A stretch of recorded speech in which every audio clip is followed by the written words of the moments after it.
Baik, bismillahirrahmanirrahim. Assalamualaikum warahmatullahi taala wabarakatuh. Halo Waalaikumsalam. pemirsa Sultan TV dimanapun Anda berada. Bertemu lagi bersama saya Kang Adu dalam program Tokoh Bicara. Kali ini kita akan berbincang dalam sebuah isu yang cukup menarik. Kenapa menarik? Karena hampir 2 minggu ini energi sebagian komponen masyarakat Banten fokus untuk banyak mengomentari tentang Bank Banten.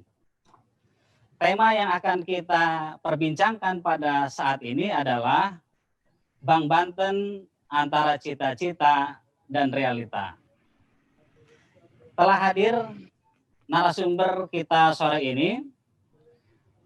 Sebetulnya kita mengundang di studio 3 narasumber. Pertama, Ibu Hajah Muflihah. Beliau adalah salah satu pimpinan sekaligus juga saksi sejarah bagaimana pergelutan dari kebijakan politik tentang pendirian Provinsi Banten kala itu, karena beliau adalah salah satu wakil ketua DPRD Provinsi Banten yang mengkoordinatori bidang ekonomi. Nah, berikutnya akan kita hadirkan juga Bapak Dr. Rizkullah.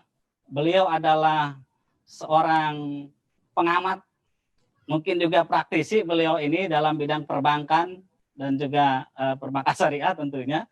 Kita ingin bagaimana mendengar ulasan beliau ini terkait soal Bank Banten yang saat ini sedang banyak disorot banyak pihak. Nah, berikutnya juga nanti akan ada narasumber yang lain, yaitu salah satu wartawan senior Antara, yaitu Bapak Khatib Mansur. Beliau adalah salah seorang penulis buku tentang Bank Banten dalam pergolakan atau dalam percaturan politik.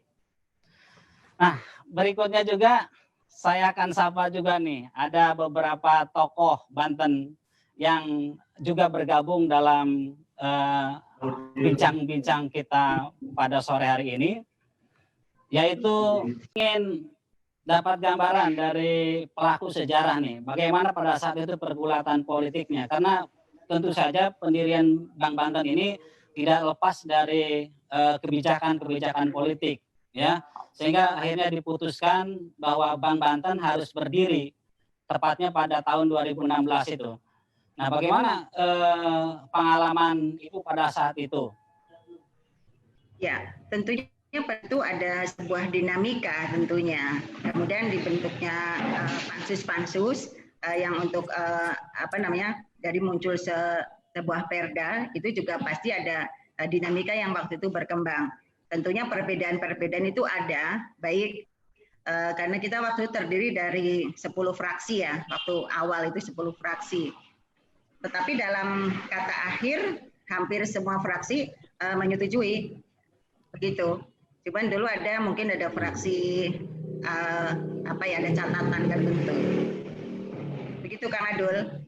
Baik Ibu. Karena narasumber yang satu sudah hadir di studio, saya akan panggil dulu, akan sapa dulu Pak Khatib Mansur. Silahkan kita bisa bergabung di sini ya. Sementara yang lain ini kita kombinasi, ada yang live langsung di studio, ada juga kita melalui Zoom. Silahkan Pak Khatib Mansur. Silakan. Kita sudah mulai Khatib.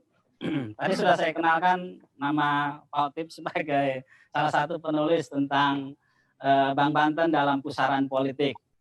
Dan tadi saya sudah berikan kesempatan Ibu Muflihah untuk menyampaikan tentang bagaimana pergulatan politiknya pada saat itu di DPRD Banten. Nah, saya langsung nggak apa-apa nih ke Kak Khatib ya, santai aja kita ngobrolnya ya. Nanti ini disaksikan juga, ada yang bergabung juga senior-senior kita, ada Pak Dr. Isa Jueli, ada Dr. Rizqullah, dan juga beberapa tokoh yang lain juga ikut gabung melalui virtual. Kak Hatip, tentu dari luar itu kan memotretnya lebih tajam, walaupun tadi Bu Mupliha masih tidak terlalu gamblang juga menyampaikan bagaimana kondisi dinamika politik untuk pembahasan pendirian Bank Banten pada saat itu. Nah, karena Kak Hatip menulis buku yang cukup menarik tentang pendirian Bank Banten dalam pusaran politik, tentu saja ini aroma politiknya lebih kental dalam pendirian Bank Banten ini. Apa sesungguhnya yang dilihat oleh Kak Hatip selaku penulis buku ini? Silakan Kak Hatip. Terima kasih. Saya bertegur sapa dulu atau gimana ya? Masa langsung aja? Terserah, langsung. Boleh. Langsung aja? Langsung. Ya, pertama saya sampaikan terima kasih kepada TV Sultan yang telah mengundang saya, yang semula dikira hanya ngomong-ngomong doang, tahu-tahu jaketakan. saya kalau sudah jaketakan ya tahu jawab moral ini harus ini. 4 tahun yang lalu bicara tentang Bank Banten. Awalnya saya tidak langsung fokus tentang tanda petik tentang keributan di internal DPR, tidak.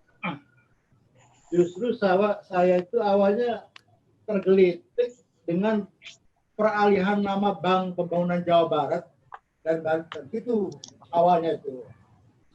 Saya bilang 2007 ada peralihan Bank Pembangunan Daerah Jawa Barat mengadopsi nama Banten.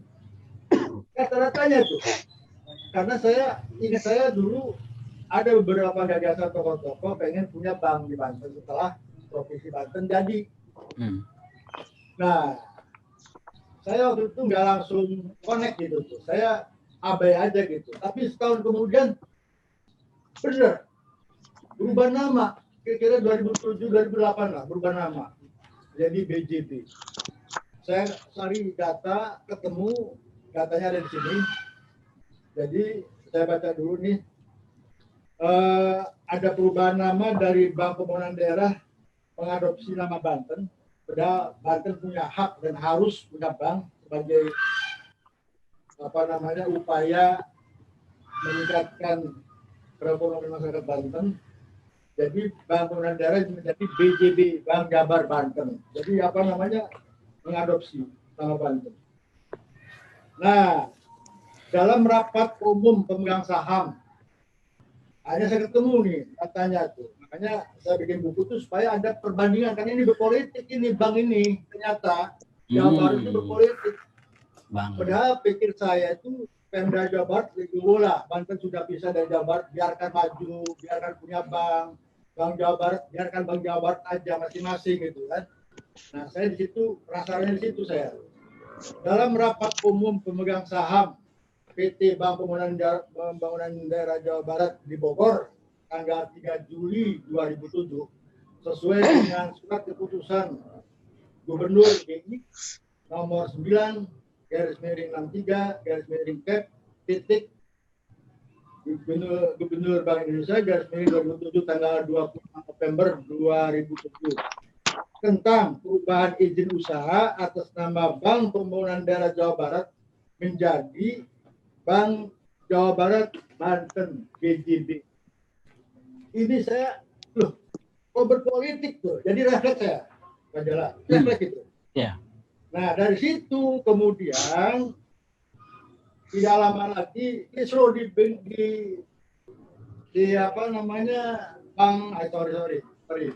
DPRD 2012 tuh, setelah Ibu Atut menetapkan RPJMD, menetapkan Perda tahun 2012 tentang RPJMD, karena di RPJMD itu ada 5 misi. Satu misi 20 item program pembangunan. Misi kedua ada 17 item, misi seterusnya. Kalau dikumpulkan dari misi 1 sampai misi 5 itu kurang lebih ada sekitar 60 item. Di misi 5 itu nomor 29 di situ dijelaskan amanatnya bahwa pemerintah Provinsi Banten akan segera membentuk atau mendirikan Bank Pembangunan Daerah disebut Bank Banten. Nah, diputuskan oleh DPR menjadi Perda. Nah, bagaimana pembiayaannya? Pembiayaannya keluar lagi Perda nomor 5 tahun 2013 tentang penyertaan modal ke BGD. Nah, ini juga saya tanya lagi tuh. Saya tuh, loh, kok setahu saya bank itu di bawah gubernur langsung. Kontrol gubernur, kok ini di bawah perusahaan. Jadi banyak pertanyaan itu tuh saya tuh refleks itu tuh. Ada apa ini? Kemudian saya ngintip ke DPRD, ada pansus tentang percepatan Bank Banten. Di situ ada kisru juga tuh saya dengar tuh. Satu pihak ada yang mengatakan Bank Banten Syariah, yang satu pihak bank konvensional. Ini ribut tuh, nggak sepakat tuh. Di tengah perjalanan juga saya mencoba ngobrol sama anggota dewan. Justru yang aneh kata anggota dewan, ini gimana ini? Penetapan konvensional sama bank syariah aja tidak disepakati, ngambang. Tahu-tahu beli bank. Nih, Pak Jalak nih. Oke. Nah, itulah lahir buku ini. Sebagai ekspresi bahwa inilah kenyataan di Bali, sehingga saya secara alami duhain. Nah, itu asal-usulnya tuh duhain. Baik. Baik. Tadi disinggung, saya ke Bu Muplihah lagi nih. Tadi disinggung oleh Pak Khotib ya, bahwa terjadi pergolakan politik, katakanlah begitu, di DPRD Banten tentang pendirian Bank Banten ini ya. Sampai Pak Khotib juga ngintip-ngintip tuh ya, apa yang diintipnya benar apa enggak itu ya. Tapi yang terjadi katanya itu ada terjadi pergolakan politik. Sampai tadi menyinggung terakhir kok sampai kemudian dibeli atau diakuisisi Bank Pundi. Nah, secara kebijakan politik pendirian Bank Banten itu dengan melakukan akuisisi dari Bank Pundi, menurut Bu Muplihah pada saat itu sudah tepatkah ya Bank Pundi itu diakuisisi oleh Pemprov Banten menjadi Bank Banten? Gimana Bu Mu? Ya, ya Pak Khotib, sahabat saya, itu yang saya katakan sebuah dinamika. Itu kalau di politik saya lebih mengatakan itu sebuah dinamika saja. Padahal ada semacam bermacam-macam pendapat ada. Memang betul ada satu sisi bank nasional, ada Bank Banten Syariah, kan karena ada BJB Syariah juga ya. Kemudian itu juga konsultasi, dan ini mungkin nanti ada Pak Prof ya, Pak Rizkullah ya, alhamdulillah nanti kemudian kita dapat pencerahan dari Pak Rizkullah menyangkut dengan perbankan. Kemudian dulu juga konsultasi itu kaitan dengan dana. Kalau dana konvensional membuat bank harus sekian, dananya sekian gitu. Kalau syariah sekian. Nah, kemudian muncul Bank Pundi itu akuisisi, karena itu waktu itu juga kita tahu bahwa Bank Pundi itu dalam kondisi sakit gitu kan. Nah, tetapi kalau bank sehat barangkali nggak bakalan diakuisisi. Nah, inilah kadang-kadang waktu itu mungkin nggak terlalu banyak berpikir ini penyakitnya sudah sampai stadium berapa yang namanya Bank Pundi sehingga mau dibeli oleh kita barangkali. Nah, ini waktu itu ya udahlah seperti itu. Muka ayah, Kak. Halo? Ya, Kang Adul. Lanjut, Bu. Lanjut, Bu Haji. Kang Adul? Ya, lanjut, Bu Haji. Halo. Seperti itu. Jadi yang itu dinamika yang ada waktu itu seperti itu. Jadi pastilah adalah pergolakan-pergolakan secara politik. Cuman saya secara pribadi pada saat itu saya tidak melihat dari sisi politiknya, tapi melihat dari roh semangatnya agar bagaimana caranya kita punya Bank Banten. Nah, saya nggak berpikiran macam-macam kalau secara pribadi ya, karena duit ada, aturan bisa dibuat dan aman umpamanya. Kemudian kita punya potensi. Itu yang membuat harapan saya waktu itu kita punya potensi dari 8 kabupaten kota. Kemudian kalau itu sudah kuat dan bisa menimbulkan sebuah kepercayaan kepada masyarakat, nah apa yang susah? Waktu itu hanya kalau Bank Pundi apa harus Bank Pundi yang kita akui karena hanya Bank Pundi waktu itu pilihan yang menurut ada tim apa ya, panitia barangkali ya, dari sekian bank menjadi mengkerucut sekian bank. Nah, kalau saya secara pribadi mah oke-oke saja.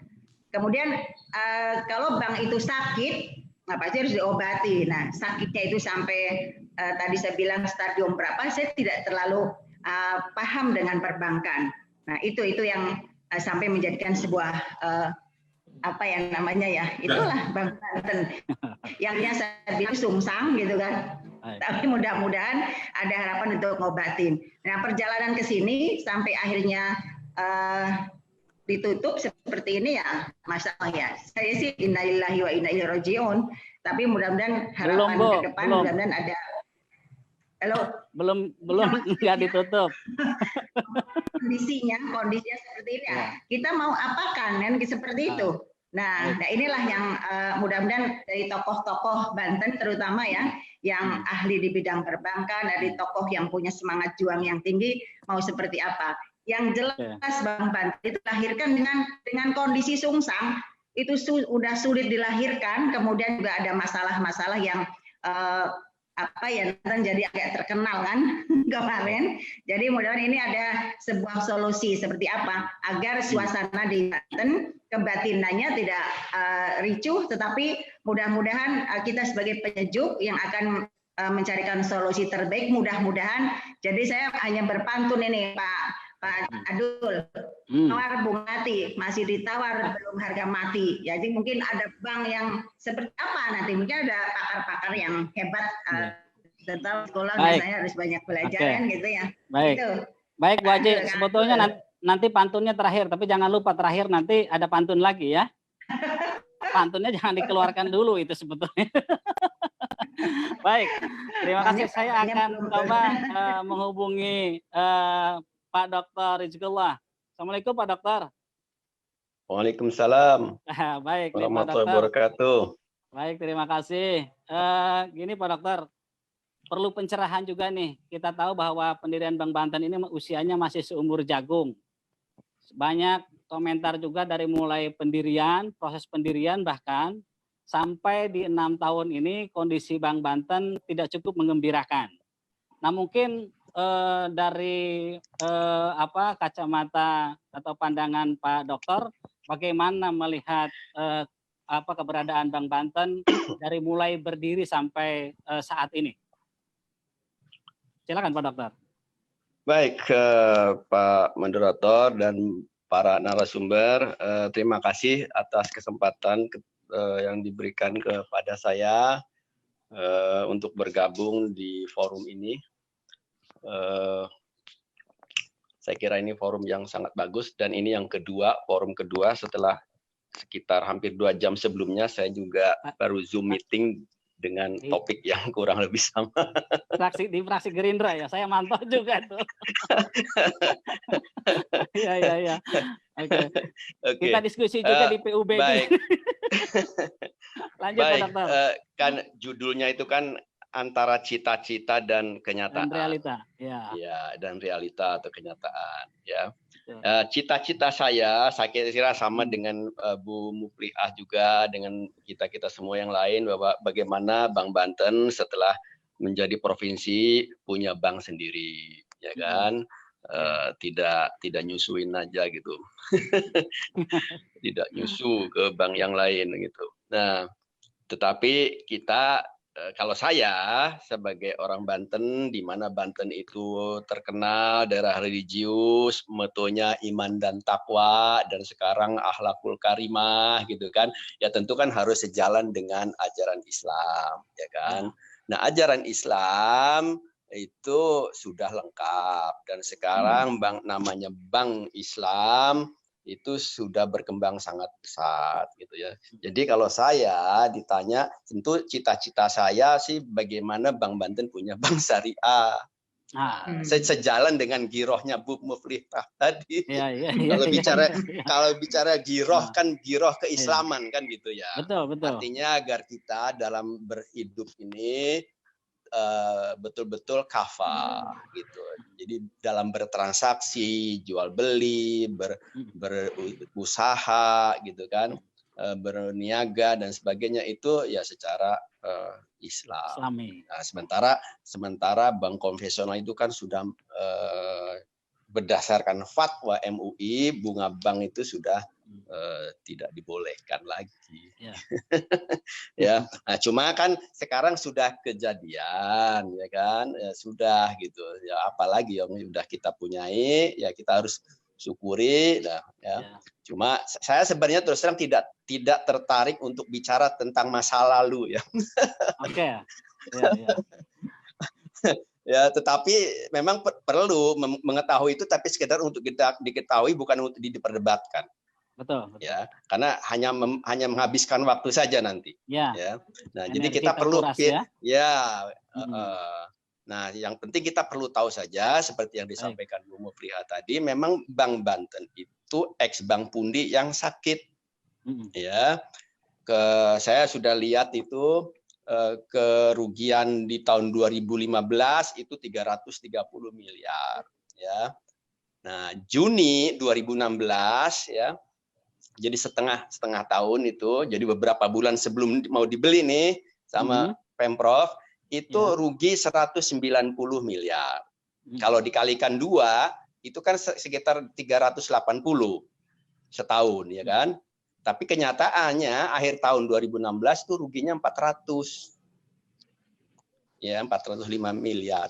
Itu rugi yang luar biasa. Ya, artinya dalam beberapa bulan kita punya bank itu sebelum dibeli oleh Pemprov ya, Dokter? Ya, Pemprov kan 2016 di sekitar bulan Agustus ya belinya gitu. Ya. Jadi itu artinya kerugian itu kan sebenarnya bawaan dari Bank Pundi. Ya. Nah, kerugian 2 tahun itu 2015, 2016 itu totalnya sekitar berapa? 730 miliar, ya. Nah, itu besar sekali itu. Duitnya siapa itu? Oke. Nah, tetapi tahun berikutnya itu kerugiannya sudah jauh berkurang, ya. Dari 2016 itu 400, itu kemudian 2017 itu ruginya cuma 76 miliar, ya kan sudah jauh luar biasa itu, ya. Ya, walaupun mungkin banyak kredit yang macet, yang dihapus buku gitu kan, masih gitu ya. Jadi sebenarnya sejak 2014 ya sampai 2019 kemarin, sebenarnya bank itu ibarat kita kalau manusia itu sakit demam gitu ya, demam terus ya, tapi tetap hidup gitu ya. Tapi kondisinya tetap panas gitu ya, tubuhnya panas gitu. Nah sekarang ini sudah bukan panas lagi nih, sudah masuk ICU. Ibarat gambaran gampangnya begitulah, ya. Jadi itu kondisi kenyataannya sekarang, ya. Jadi realitanya sekarang, gitu. Jadi terus bagaimana ke depan, ya kan? Sekarang kan sudah kita belum tahu bagaimana proses yang sedang berlangsung sekarang, ya. Karena kan seperti yang saya sampaikan di tulisan itu kan sudah ada memorandum atau letter of understanding atau letter of intent ya, LOI gitu ya, antar gubernur. Nah, kita tidak tahu perkembangannya sampai di mana ya. Tetapi ya saya sebagai orang Banten, sebagai mantan perbankan, bankir, ya sayang banget gitu kalau sampai harus kehilangan bank Banten gitu ya. Ya tentu kita juga tidak tahu bagaimana sebenarnya apa yang ada dalam pemikiran Pak Gubernur ya dengan memindahkan dana kas daerah itu dari Bank Banten ke BJB ya. Pertimbangannya apa? Kita wallahu alam nggak tahu ya. Tapi itu sangat berpengaruh ya kepada kemampuan Bank Banten untuk bisa sekedar menyelamatkan kehidupannya sehari-hari. Belum lagi dampak itu kepada masyarakat ya. Karena apa? Karena ya yang punya aja duitnya ditarik, bagaimana kita kan gitu. Investor melihatnya begitu gitu. Ya, itu saja. Saya kira itu dulu sebagai pembuka. Terima kasih. Baik Pak Dokter. Karena tadi kita tidak usah kembali atau setback lagi ke belakang. Sebetulnya tadi saya ingin kejar apakah Pak Dokter waktu itu memberikan masukan kepada DPRD atau Pemprov terkait soal penyakitnya Bang Pundi. Tapi udahlah, kita tidak usah bicara ke belakang lagi ya. Ya, saya kira itu sudah ada yang memberi masukan ya. Sudah ada yang memberi masukan. Tadi juga di forum tadi juga sudah disampaikan ya di grup yang lain sudah diingatkan gitu ya. Bahkan diingatkan jangan beli gitu loh. Jangan beli Bang Pundi gitu ya. Iya. Baik. Itu aja. Walaupun tadi ya karena kondisinya sedang sakit, tapi kata Bung Mupliha tadi memang nggak ada yang mau beli bank dalam kondisi sehat, nggak ada yang jual juga gitu ya. Kalaupun mau dibeli juga katanya mahal juga harganya. Oke lah, itu kita simpan dulu cerita lama itu ya. Nah, tapi saya ingin sapa juga yang Dr. Irsad Jual ini, tokoh kita nih. Halo Pak Irsad. Assalamualaikum Pak Irsad. Halo. Itu di speakernya di unmute tuh. Ya, coba diaktifkan speakernya Pak Irsad. Halo. Oh, dari RP Pak Irsad ya. Oh, baik, Pak Irsad tadi mau saya berikan kesempatan untuk tapi karena masih di mute ininya handphonenya tidak bisa. Ya, mic-nya. Baik, kalau gitu di unmute. Ya, itu langsung di HP-nya Pak Dr. Irsad katanya Pak Dr. Rizkullah. Iya. Baik, kalau gitu saya kembali ke Bu Mupliha nih. Bu Mup, ya kita tetap kan harus bicara dari sejarah pendirian Provinsi Banten ya. Selain Bang Pundi, waktu itu kan ada beberapa ceritanya, saya juga belum nggak tahu persis. Selain Bang Pundi ada bank-bank yang lain yang bisa sebetulnya dinegosiasi oleh Pemprov untuk diakuisisi gitu. Tapi kemudian Pemprov dengan kebijakan politik oleh DPRD kemudian jatuh hatinya ke Bang Pundi. Gitu. Kenapa itu ya? Pilihannya sudah dipandang tepat oleh DPRD pada saat itu. Dr. Rizkullah juga itu kondisi sakit juga memang kenyataannya. Tapi kenapa kok DPRD kemudian secara kebijakan politik mendukung mengakuisisi Bang Pundi? Ada kekuatan yang luar biasa kah? Silakan Bu. Halo Bu Mupliha. Ya, terima kasih Kang Adul. Bu Mupliha, halo. Ya, Kang Adul. Monitor, ya silakan. Ya, Kang Adul. Ini makin sore makin seru nih. Iya, kita seruin sampai buka aja terus. Sebelumnya, Kang Adul, saya jadi tertarik dengan Pak Dr. Rizkullah ini. Iya. Kayaknya harus banyak ini Pak Rizkullah nanti harus banyak terjun buat Banten. Oh, saya selama ini terjun Bu di MUI, saya di Kadin, saya di ICMI. Ya. Di PUD yang bisa cuman kan kalau ke bank kan tergantung bagaimana yang punya. Saya masa nyongor-nyongor. Iya. Nanti banyak diskusi Bu Haji dengan Pak Dokter. Silakan Bu Mupliha.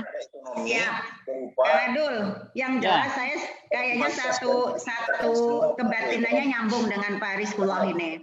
Kaitan dengan semangatnya kita untuk sampai punya Bank Banten. Memiliki hak, artinya dia tidak memiliki maka dia yang sudah umpamanya seperti itu. Nah, yang kita jadi masalah sekarang kalau nah, dengan adanya prinsip-prinsip syariah, dengan adanya instrumen syariah, maka dia akan dipaksa oleh sistem untuk bisa masuk dalam mekanisme ekonomi, ya. Sehingga economic involvement itu menjadi penting. Halo, ini ada suara apa ini? Selain suara Bu Mupliha, ada suara yang lain, siapa ini? Yang lain di mute aja dulu selain Bu Mupliha untuk bicara ya, biar semuanya fokus. Silakan Bu Mupliha, lanjut. Ya, saya tadi alhamdulillah dapat pencerahan dari Dr. Rizkullah ya. Kayaknya kebatinannya nyambung ini saya dengan Pak Dokter ya. Mudah-mudahan ke depan untuk silaturahminya. Ya, amin. Berkaitan dengan semangat kita untuk sampai punya Bank Banten itu seperti apa? Kemudian kalau dikatakan memang Bank Banten sepakat idenya dengan religi, ya harusnya Bank Banten Syariah. Dulu saya yang termasuk salah satu yang mengusulkan itu untuk Bank Banten Syariahnya.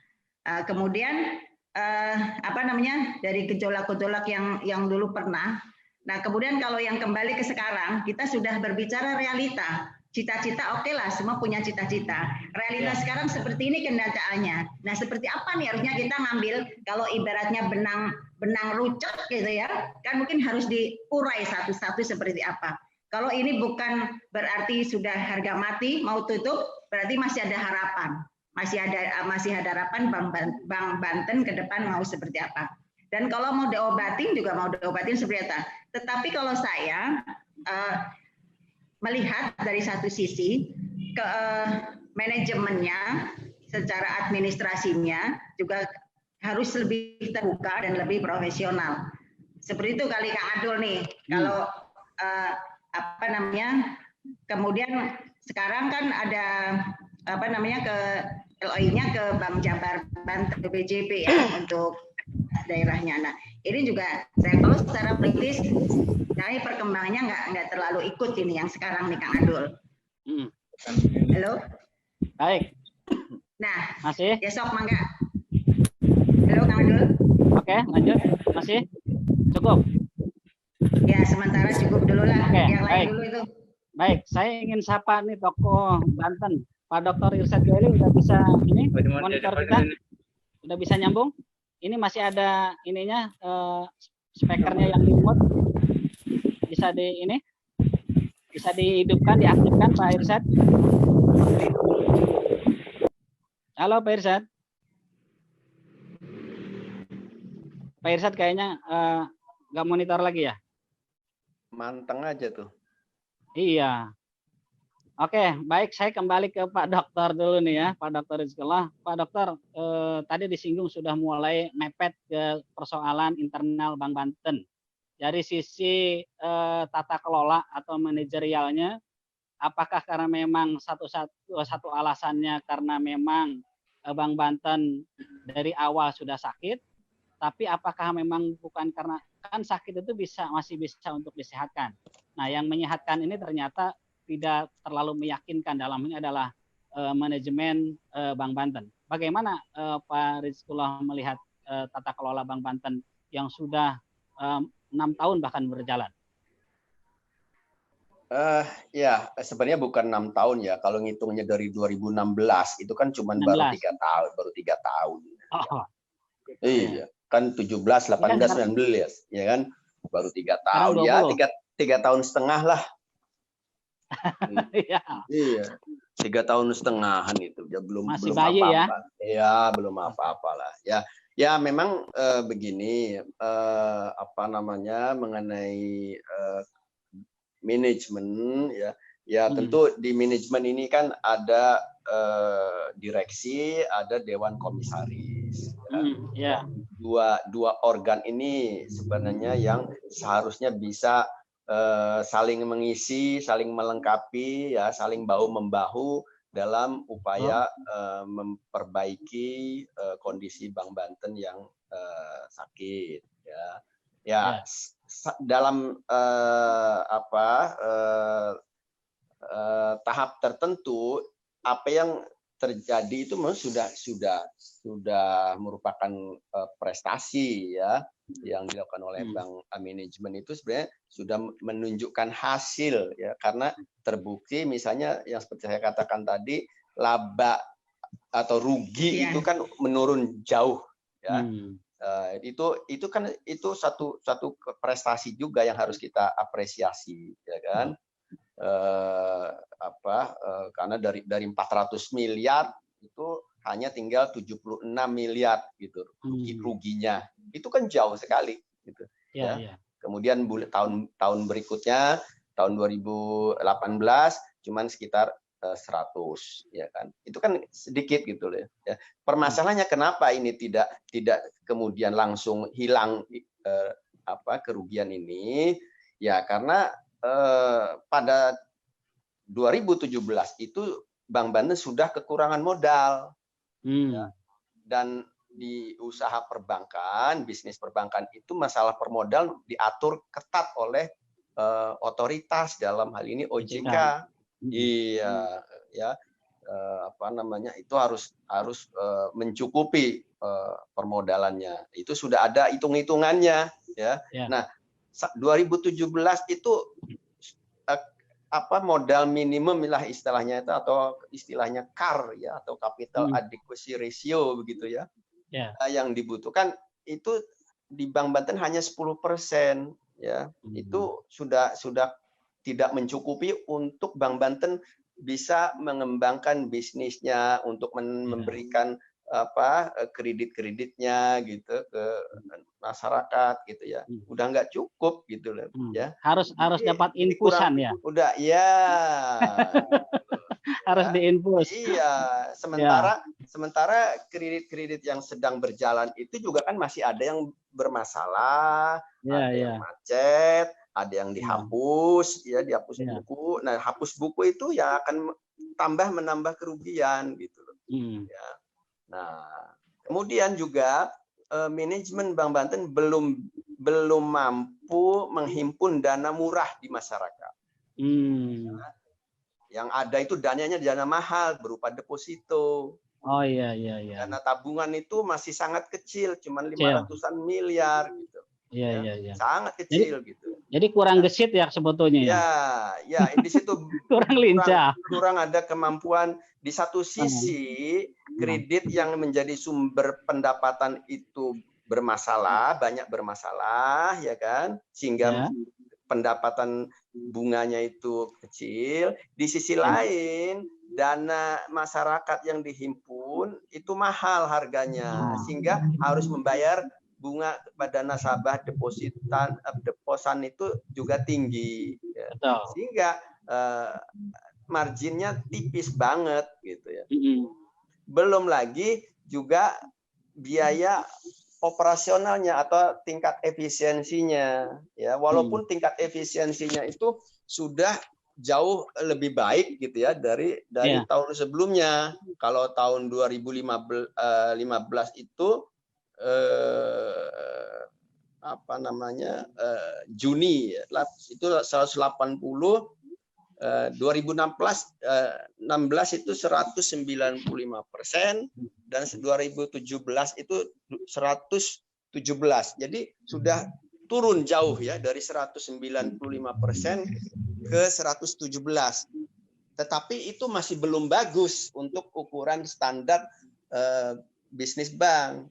Ya, kalau yang namanya rasio biaya operasional terhadap pendapatan operasional masih di atas 100, ya, itu masih tidak bagus karena kan nggak ada pendapatan untuk operasional, ya, penghasilannya itu.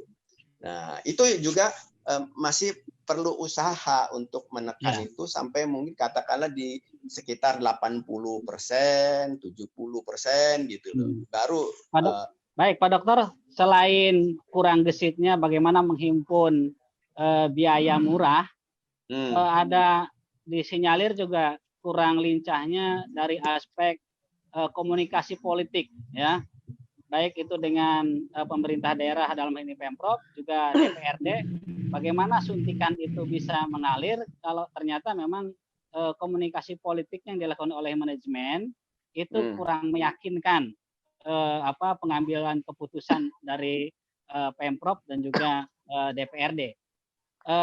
Prof bisa melihat itu juga sebetulnya? Ya, boleh jadi begitu, tetapi harus diingat Pak juga bahwa hubungan manajemen Bank Banten dengan gubernur atau Pemprov itu kan tidak langsung. Kan melalui BGD. Ya, BGD. Melalui Banten Global Development. Ya. BGD, ya, BGD. Iya, jadi BGD yang seharusnya menjembatani itu. Oke. Nah, cuman sepertinya juga BGD juga lemah. Ya, karena terlalu banyak urusan bisnis-bisnis yang lain sehingga tidak fokus ya dalam mengawasi atau memantau Bank Banten gitu loh. Atau mungkin ya Anda tahu karena bagaimanapun Bank Banten ini kan bisnis bank itu bisnis yang spesifik gitu ya. Enggak sama dengan bisnis-bisnis yang lain gitu. Karena memang itulah makanya diatur secara ketat oleh otoritas. Ya, kalau yang lain kan bisnis bebas-bebas aja. Ya, kalau ini ya diatur modalnya, diatur manajemen risikonya, diatur agar setiap manajemen direksi itu harus punya sertifikat, ya, di fit and proper dan seterusnya gitu. Ya, nah itu. Ya, jadi di sini ada kesenjangan ya. Dalam hal pengawasan, ya, pengawasan, gitu. Oke, baik Pak Dokter. Nanti kita lanjutkan. Saya ingin ingatkan ini live. Saya manajemen Sultan TV menerima pertanyaan di kolom komentar melalui FB dan juga YouTube sultantv.co. Nanti mungkin akan muncul beberapa pertanyaan dari publik terkait soal tema yang sedang kita bahas ini. Nah, saya karena ini ada Pak Khotib juga di sini, saya ingin tanya Pak Khotib dulu nih, karena dia langsung ada di studio. Pak Khotib, ada istilah katanya nasi sudah jadi bubur. Istilah itu ditujukan kepada pengalihan kas daerahnya Provinsi Banten ke BJB. Itu sudah nasi sudah jadi bubur katanya. Nah, bagaimana pandangan Pak Khotib terkait soal pengalihan kas daerah oleh Pemprov dalam hal ini gubernur kepada BJB? Sudah tepatkah menurut Pak Khotib? Memang peribahasa itu terlontar sering bahwa pengalihan rekening kas umum daerah ke Bank Jabar Banten seperti itu kenyataannya. Akan tetapi masih adalah kearifan, karena saya khawatir Pak Gubernur juga namanya manusia biasa kan, mungkin terburu-buru atau apa. Saya baca komen-komen berikutnya dari DPRD itu, dari Ketua DPRD, Ketua Komisi 3, ngomong di publik, di pers bahwa gubernur tidak komunikasi. Ya maklumlah, mungkin kondisi kayak begini ya. Lagi COVID begini kan, barangkali beliau memberanikan diri ngambil terobosan. Siapa tahu bisa gitu. Tapi memang itulah manusia. Ada hilafnya. Tapi saya bertanya-tanya kepada beberapa orang yang mengerti tentang bank. Yang katanya Bank Banten ini mau di-merger ke BJB. Ternyata tidak semudah itu.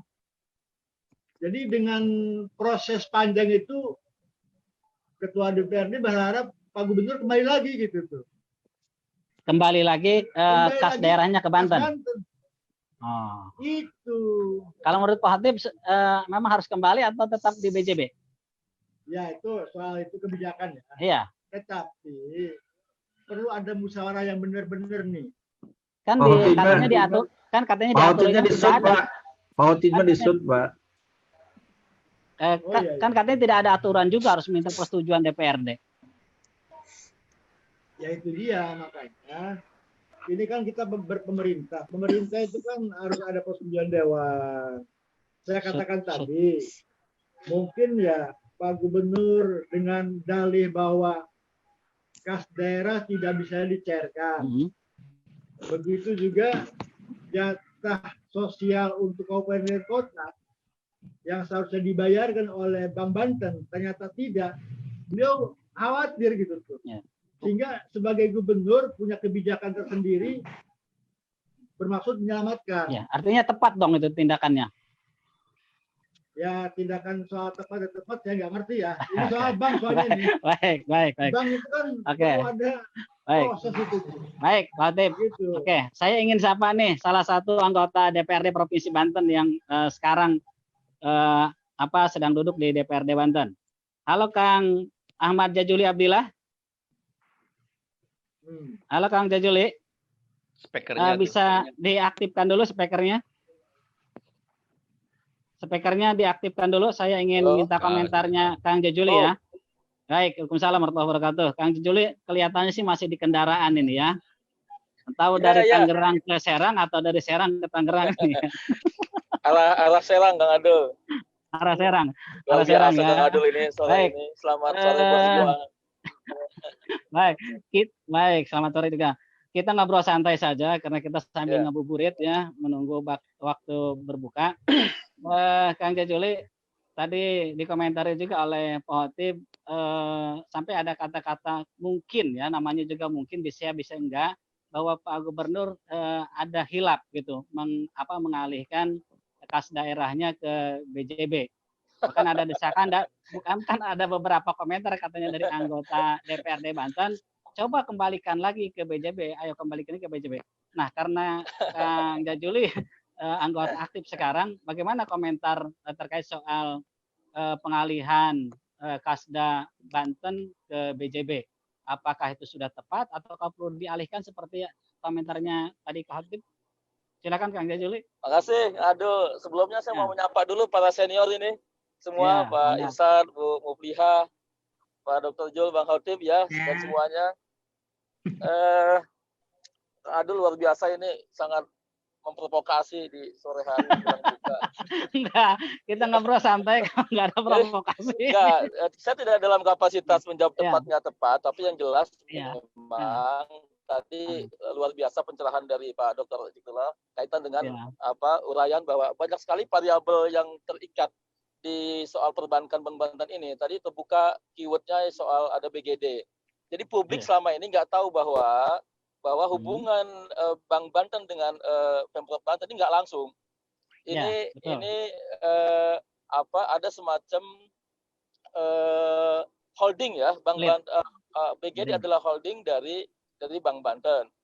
Dan di luar itu juga ada variabel lain, yaitu ada tim investasi, ada juga hasil audit BPK, kemudian juga badan otoritas seperti OJK, kemudian juga belakangan langkah strategis Pak Gubernur, saya dengar itu di awal beliau menjabat, beliau meminta fatwa atau meminta masukan, meminta arahan dari KPK. Karena beliau juga sangat hati-hati, kaitan ini kan memang kita bicara hari ini, itu nggak akan terlepas dari sejarah proses akuisisi. Ini kan memang muncul persepsi bahwa Bank Banten lahir adalah sebagai anak yang sejak awal sudah membawa cacat bawaan begitu ya. Nah, cacat inilah yang membuat manajemen di Bank Banten dan yang terdiri dari komisaris, direksi, kemudian juga ada holdingnya BGD. Bahkan yang berhubungan langsung dengan gubernur adalah komisaris BGD. Dan perlu kawan-kawan tahu bahwa di salah satu komisaris itu juga banyak lagi senior yang memang berpengalaman di pemerintahan seperti Pak Mupli itu bagian dari komisaris BGD. Ya. Nah, kita juga patut mempertanyakan sebenarnya bagaimana kinerja komisaris dalam memantau manajemen Bank Banten. Bagaimana kinerja pengawasan yang dilakukan BGD terhadap Bank Banten. bagaimana juga kinerja komisaris BGD dalam melakukan pengawasan terhadap manajemen dan direksi BGD, kan itu. Nah, saya punya pemahaman bahwa kenapa gubernur misalnya di 2 kali ada momentum penyertaan modal gitu, itu tidak dilakukan. Karena ada rekomendasi dari KPK, klausulnya adalah sebelum melakukan penyertaan modal, gubernur harus membentuk tim investasi dan mendengar masukan dari tim investasi itu. Mungkin teman-teman juga belum tahu siapa tim investasi, siapa yang membentuk dan siapa saja orang-orangnya. Mohon maaf, mungkin maksudnya tim investigasi atau tim investasi? Bukan investasi, tim investasi. Nah, tim investasi itu yang dibentuk oleh gubernur yang terdiri dari unsur-unsur, ada pemerintahan provinsi, ada kampus, dan ada tokoh masyarakat di situ, dan profesional. Nah, tim itu yang melakukan kajian dan rekomendasi kepada gubernur apakah perlu melakukan penyertaan modal atau tidak. Itu salah satu poin dari KPK, Pak Dr. Dzikrullah. Itu ada, saya baca poinnya. Nah, kaitan dengan ke LKUD yang sangat up to date ini ya. Ya, itu yang hangat itu. Teman-teman punya perspektif. Ya, memang kita kalau ditanyakan bahwa apakah kewenangan memindahkan ini perlu persetujuan dewan atau tidak, ini tidak ada aturan yang mengharuskan kewenangan Pemprov Banten untuk memindahkan uang LKUD itu kepada bank lain, dalam hal ini bank BJB. Itu klausulnya cuma kita pahami dari alasan DPKAD itu bahwa harus dipindahkan kepada bank yang sehat begitu. Jadi publik hanya tahu bahwa alasan Pemprov Banten memindahkan LKUD dari Bank Banten ke Bank BJB itu karena ada klausul bahwa LKUD harus ditempatkan atau disimpan pada bank yang sehat. Nah, ini maka memunculkan asumsi bahwa memang bukan lagi rahasia bahwa Bank Banten ini bank yang kondisi keuangannya tidak baik, dalam tanda kutip tidak sehat begitu. Nah, itu memunculkan berbagai perspektif.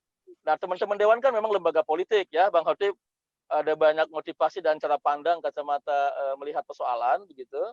Dan saya juga melihat bahwa ini ada semacam keterkejutan publik sehingga terjadi ras. Ya, ini fakta.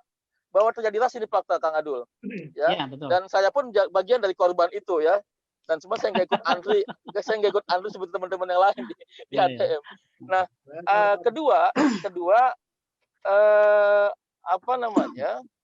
jadi tidak ada publikasi sosialisasi secara utuh oleh Pemprov Banten sebelum melakukan pemindahan LKUD kepada masyarakat. Artinya himbauan ataupun pengumuman bahwa ini akan terjadi sebuah kebijakan yang berefek terhadap nanti kondisi keuangan di Bank Banten begitu. Tapi publik nggak usah khawatir, katanya digaransi bahwa uang maupun para pemilik saham, pemegang saham di Bank Banten itu uangnya akan aman, kan gitu. Kan garansi itu yang penting. Ya, bahwa uang nasabah akan aman, walaupun sampai hari ini antri kita ngambil 1 hari maksimal 1 juta dan harus antri dengan panjang. Nggak tahu kalau yang lain tuh Mupliha ikut antri nggak itu.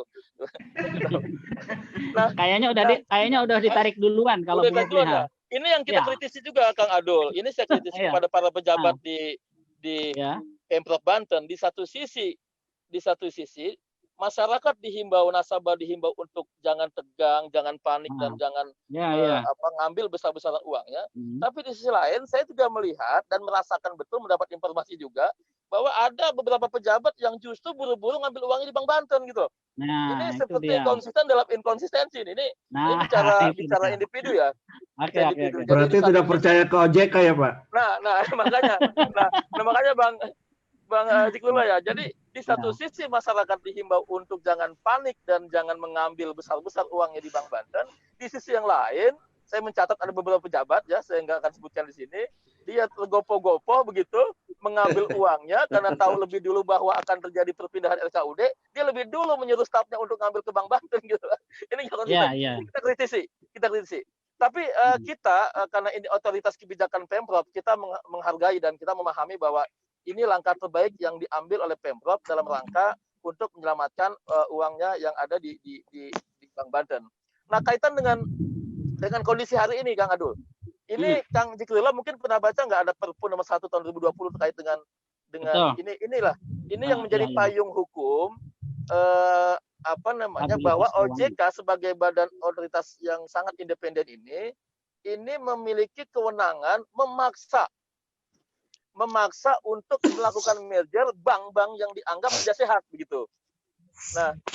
Nah, ini Perpu ini muncul di tengah suasana Covid ini, sehingga ada celah bahwa merger ini, betul kata Bang Khotib, bahwa ini bukan hal yang mudah.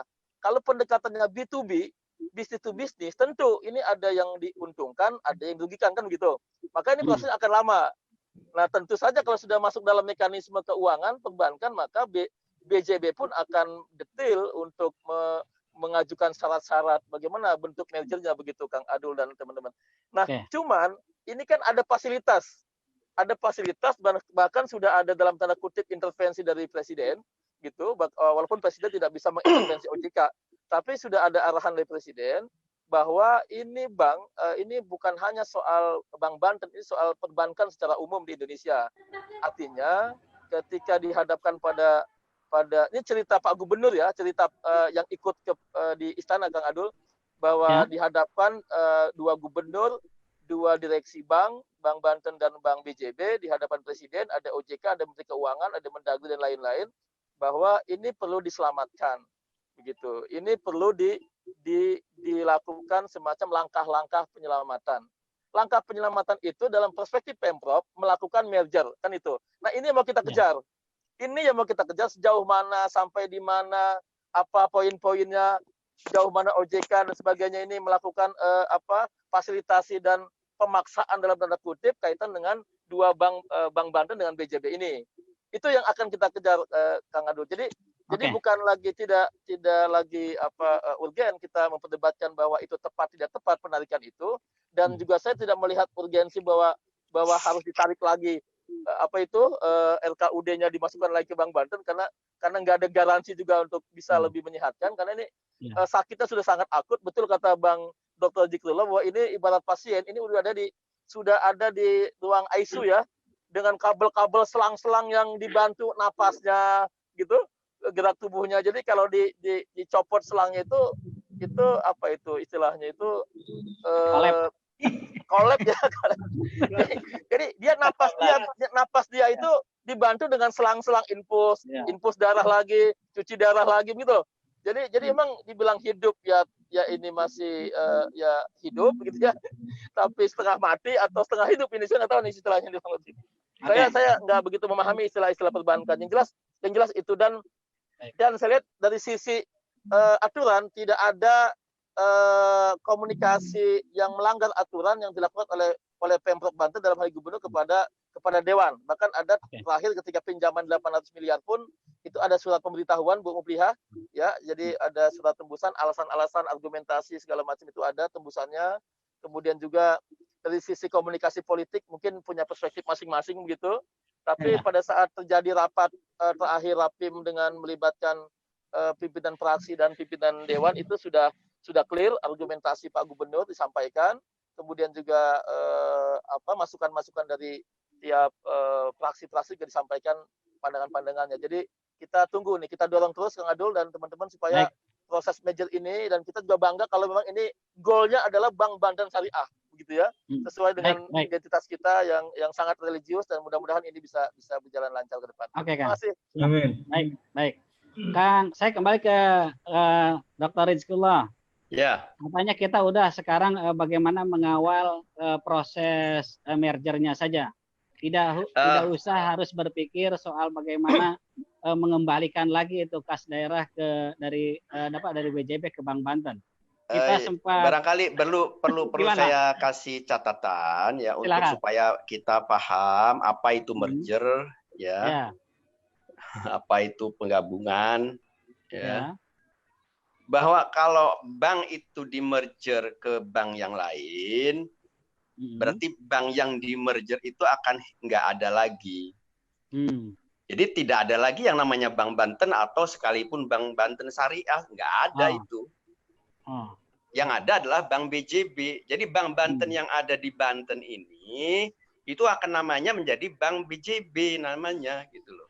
Oh, tidak jadi yang sekarang apa yang di publik katanya ada Bank Banten Syariah itu nggak mungkin terjadi tuh Pak Dokter. Ya bukan cara merger gitu loh.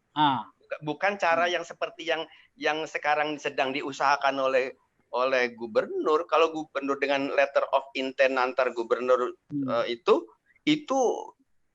bukan penyelamatan Bank Banten itu. Iya. Karena Bank Bantennya akan hilang. Katanya sahamnya Pemprov tetap ada Pak Dokter di situ. Iya, saham mungkin ada, tapi sahamnya saham di Bank BJB. Iya. Tidak menjadi pengendali ya. Ya kecil tidak banget. Penentu. Kecil ya, banget, kecil. lemah ya. Sekali ya. Oke. Ya, tapi terlepas dari masalah saham itu, yang jelas kita udah nggak akan punya bank bagi gitu loh. Ini titik poinnya bahwa pada saat itu ini terjadi penarikan kas daerah, Bank Banten secara otomatis tidak ada lagi. Bukan tidak, ya sekarang masih ada. Ya. Gitu. Cuman ibarat tadi kan masih masuk ICU gitu kan, gitu loh. Oke. Nah, sekarang sudah di ICU, kemudian selangnya mau dicabutin gitu. Oke. Atau mau dicabutin gitu apa sudah dicabutin? Nah, ini udah dicabut.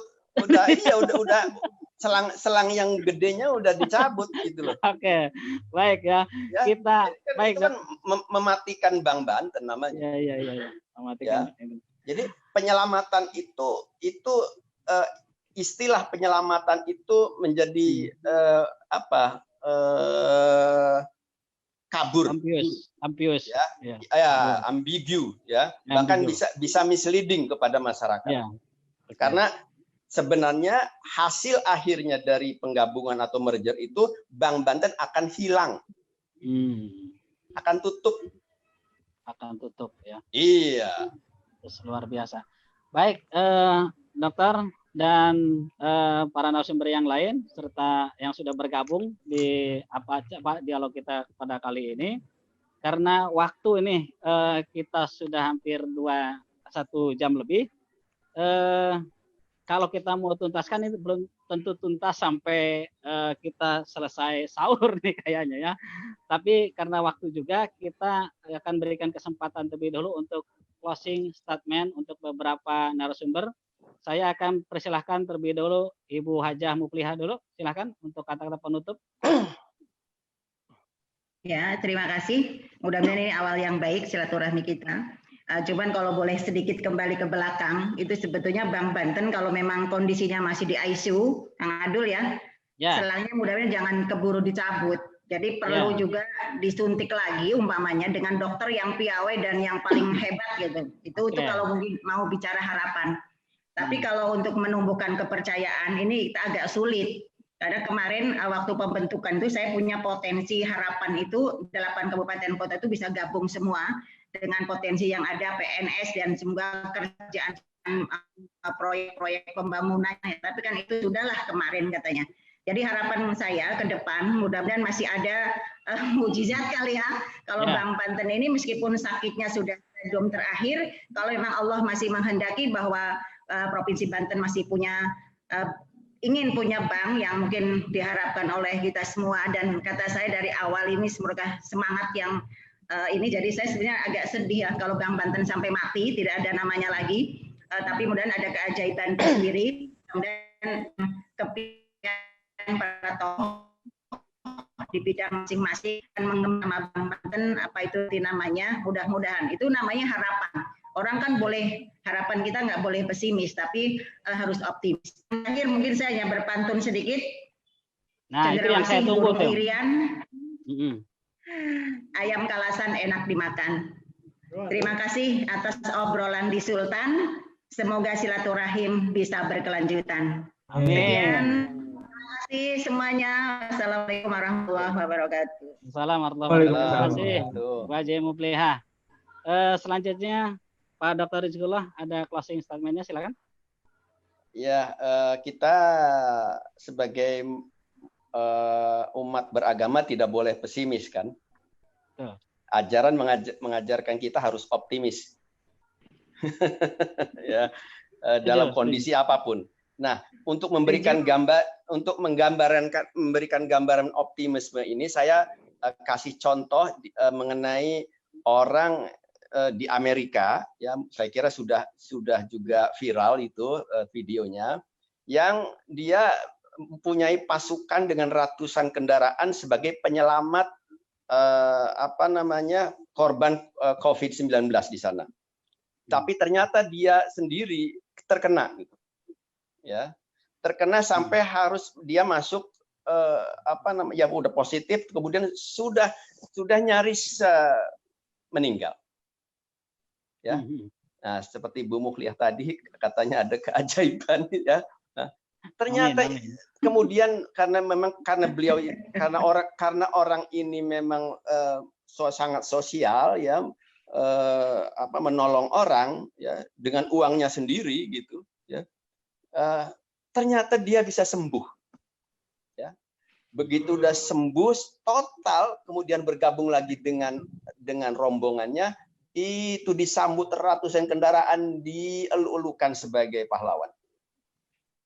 Nah, saya kira kita harus optimis dengan Bank Banten dalam kurung syariah. Oke. Baik, terima kasih. Assalamualaikum warahmatullahi wabarakatuh.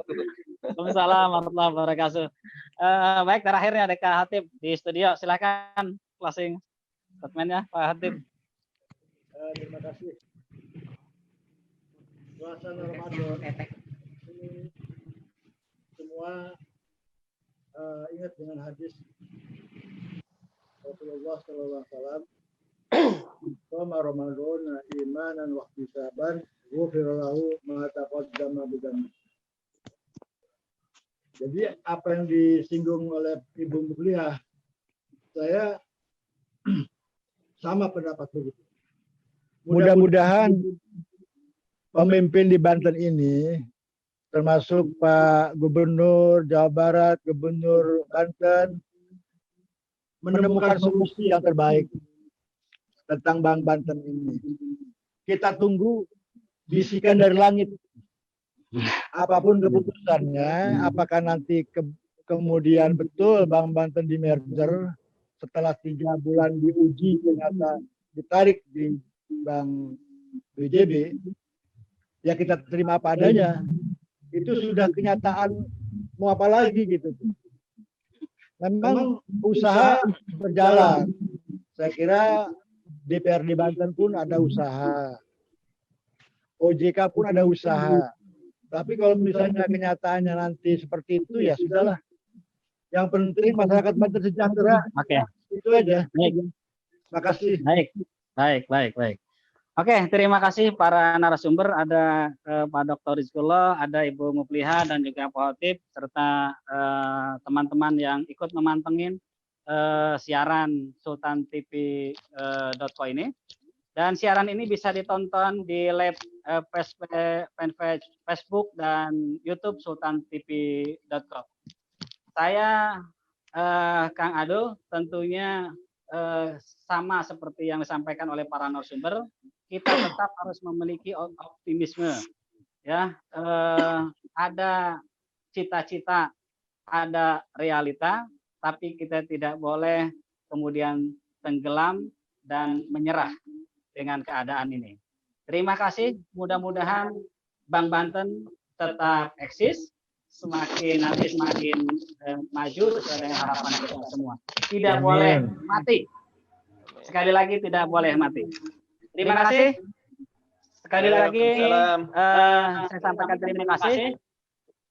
Siaran tokoh bicara kita tutup sampai di sini. Assalamualaikum warahmatullahi wabarakatuh.